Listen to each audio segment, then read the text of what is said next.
Yeah, yeah, we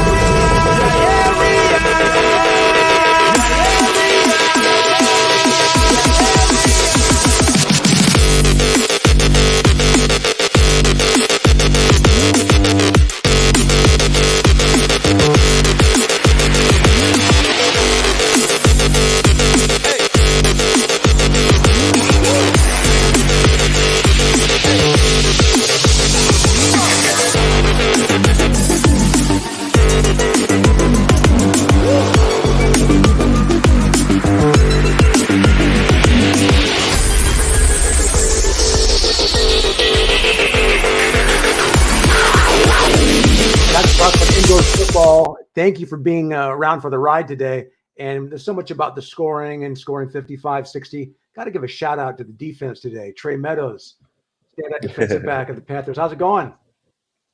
What's going on? What's going on, Dave?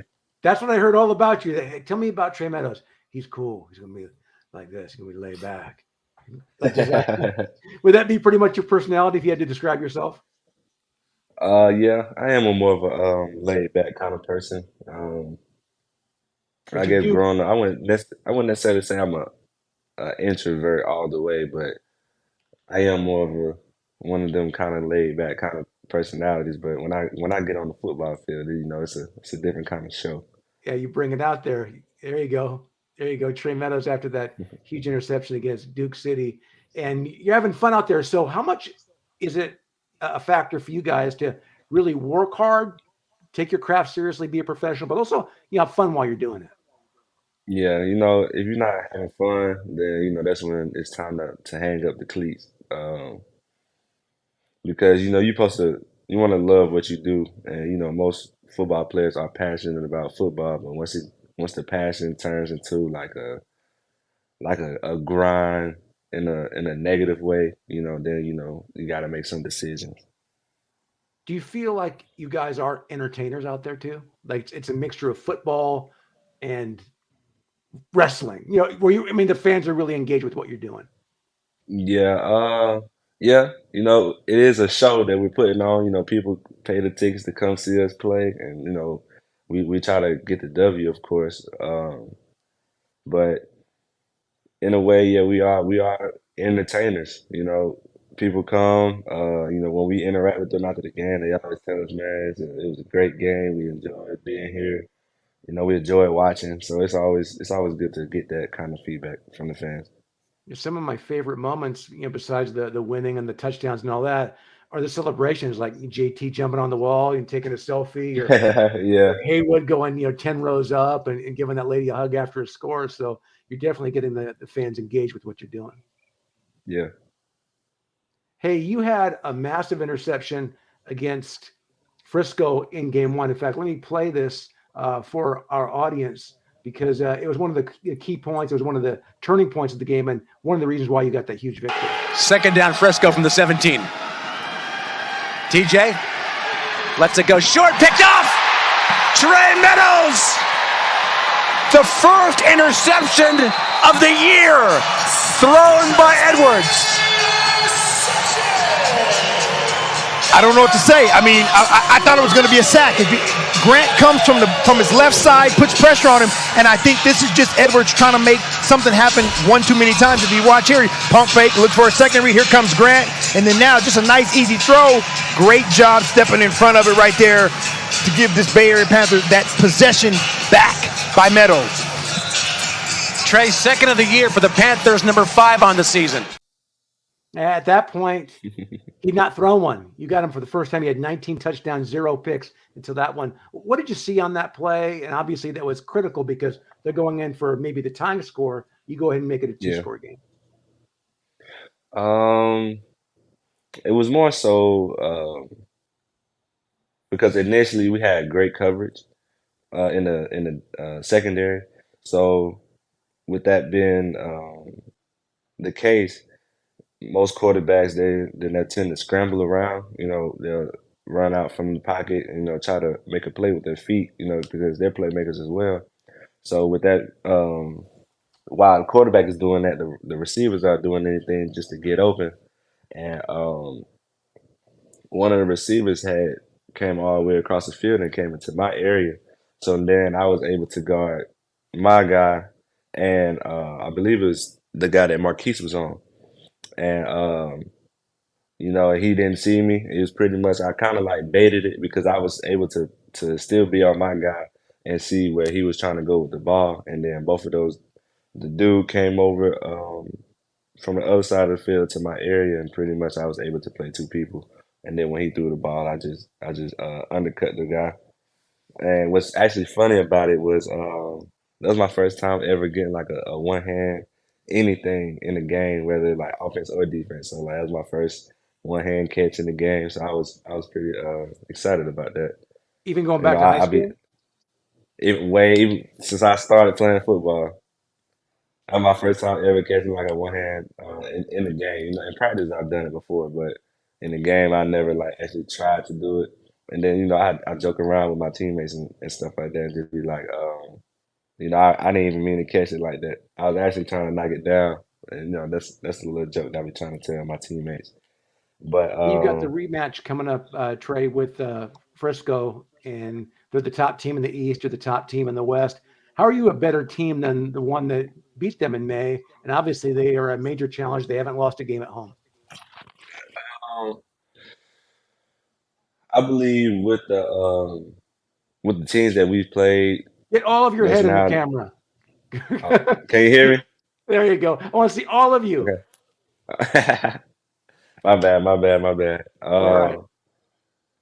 We had some games in between that were very, very challenging for us and very good for us to see on film. With us playing the Arizona Rattlers, one of the best teams in the league, in my opinion. Um, they actually showed us some things of where uh, we were lacking, which is actually kind of good for us. Even though we lost the game, you never want to you never want to lose, but it was a good loss anyway because we were able to learn from the mistakes, and which has made us better even now. And then pretty much we watched the game. We played against them the first time, and of course we made some mistakes in that game. So as long as we just clean those things up, and I believe we have um, this week during practice, we were very focused and dialed into what our assignment is, and we're just trying to have the best game we can. I always ask the defensive players, I have so much respect for what you do because the game's set up for you to get lit up for 50 or 60, right? So Man, so you have two stops against Arizona to start the game, and then they score 10 in a row in terms of yeah, possessions.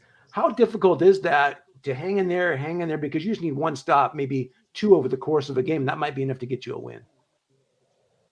yeah. Our goal defensively is to get 9 stops. You get 9 stops within an indoor football game, you're going to win the game. But when we go against well coached teams and very talented teams, um, they know how to play situationally. So it's all about the situation. So if we win certain situations, are able to get a possession back here and there, even with special teams, not just on defense, if we can steal a possession on defense with an onside kick and get the like we onside kick to them and we get the possession, or they onside kick to us and we retain the possession. Those are very important when we play teams like that. When each team can score at will, we got to find that one stop, that one key stop that make or break the game. Hey, that was crazy against Arizona. There was the stretch at the end of the second quarter where there were onside kicks and people scoring on one play. There were 35 points scored in 43 seconds of game time. Had you seen anything Mm, like that? never, never. Except for my first time entering the IFL, I witnessed it last year, but because once you get under a minute, um, time is it doesn't really matter. Time is actually way slower in this indoor football game because the field is so small. So one shot, you can score it in 2 seconds, and then the other team can come back and score in only maybe 10 seconds run off the clock, and now you still got another chance to score and stuff like that. So that's why onside kicks are very very important in this game.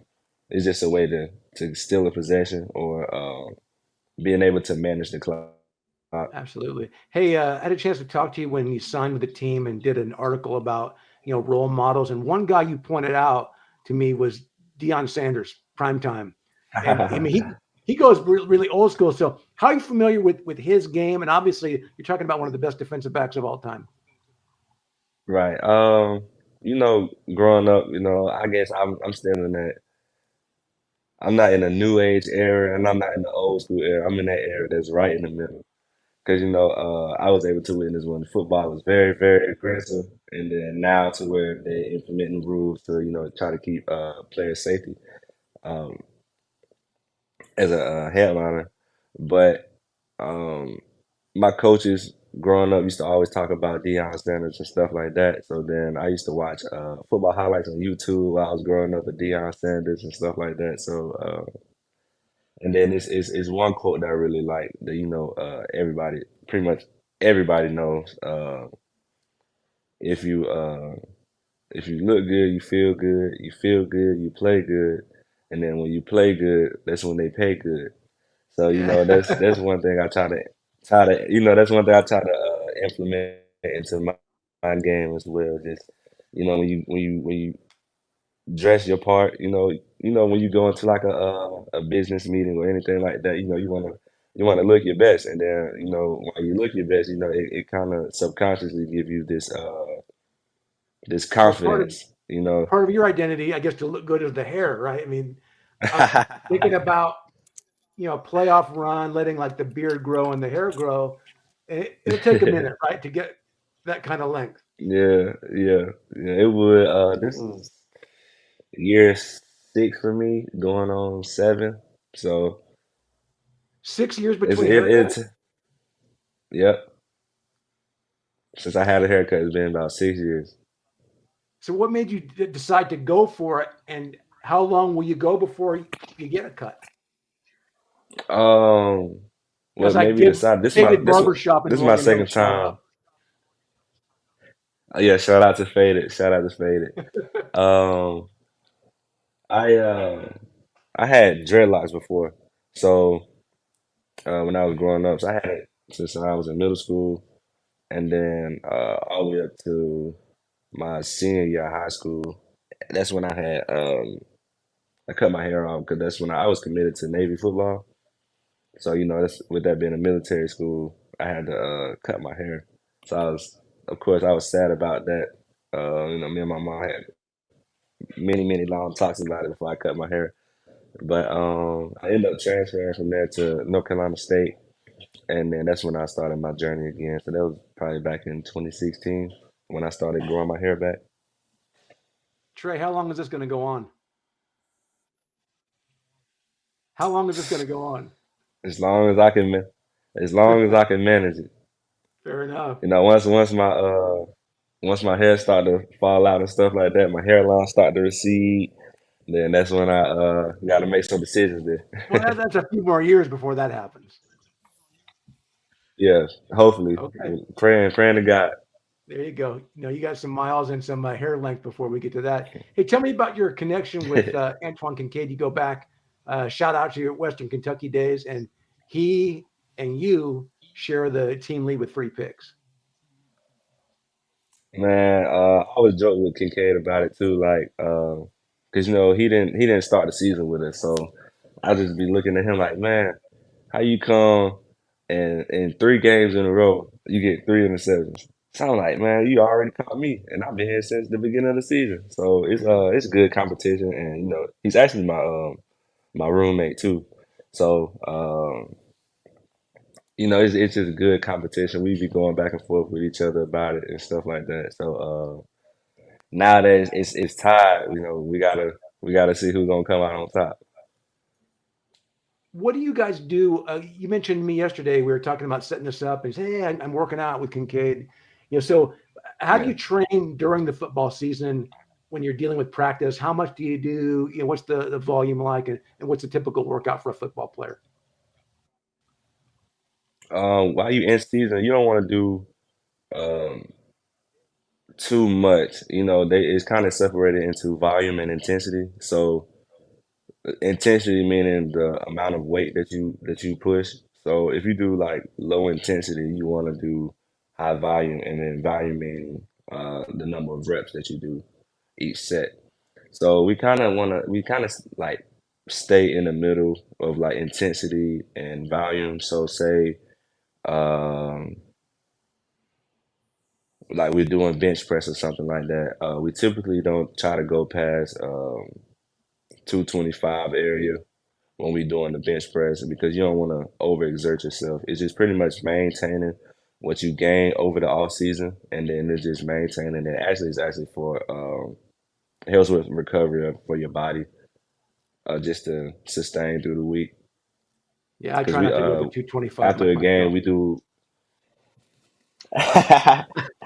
after a game we lift as a team, and then during the week they it's on our own. So most people go with their roommates to the CRC here in Morgan Hill. Hey, we had a chance to talk before we started the recording, and we pushed it back a few minutes because you were talking to your mom, and you had a real emotional conversation. And just let the fans know a little bit about, Yeah. we're talking about football and hair and all this other stuff, but you as a person, you've dealt with some stuff, and you suffered a major loss in your family. Yeah, it happened actually at the beginning of the year too, back in January 28th to be exact. We were a part of a unfortunate situation. Um, I guess I could just be as real and raw as I can be. Somebody had tried to come and rob us, and they ended up shooting, and my brother was hit, and he was end up dying actually right there in front of me before they took him in the ambulance. So it's actually been a tough year so far, but I try to remain positive, try to keep a smile on my face, try to keep everybody around me feeling a positive energy because negativity can spread like a wildfire, and I mean so does positivity. But I try to remain as positive as I can, with that situation. And And with then him his and his birthday was birthday, actually the day that we played Vegas last week. you playing with a heavy heart then this year? So yeah, yeah, I can kind of say that. But it's just been an extra motivation, just a extra little drive in me to just to want to win, just to be better, because I know that's what he would want for me if he was still here. I appreciate you being so candid. What would it mean to you for the second consecutive year? You were part of a Northern Arizona team that won one game in 2021. Next year, they go and win the championship. You, Keith, Hungerford, all the boys, Bridges, the whole crew. Yeah, What would it mean to you to come back with those guys a year later, turning around a one-win team and winning a championship? I talk about this a lot with Darren actually. That'll actually be something special, and then that'll actually say something about us as a player too. For us to, last year being our rookie season, and doing that, doing something like that for an organization that just started up, like you said, coming off a 1-15 season, and then for us to turn around and win the championship, and then for us to do it twice in a row, it kind of speaks volumes. It kind of shows who we are as a player, but more so as a team, as a culture, because it's all about the culture. If you get the right guys in the room, then you can really do something special. And I What do you believe want to that we do when have you're the right finished guys playing in the room. football? What about when you're done, Trey? What do you want to do? Uh, I thought about it, but not really too much. But I think I want to get into coaching. Once I get done playing, I think I want to still be involved in the sport some way somehow. So I think I want to do coaching or do something with athletes. I want to like down the line. My dream is to have like my own facility to where I can train athletes. Um, Pretty much what other people are doing now. Train college and pro athletes, but I want to. I'm going to start my focus on high school and college athletes first, and then progress to pro athletes and stuff like that, just to help develop them. you could coach me first on Amazon and where to get my extensions. Cool? The hair extensions. That's one thing about it. I don't know where to get the extensions. I don't know where to get the extensions from. This is all of my hair. So you might have to ask somebody else. Yeah, okay. Well, I'll keep looking. Hey, Trae, I appreciate your time. Big game coming up in Frisco this week. Panthers defensive back, Trae Meadows. I appreciate you.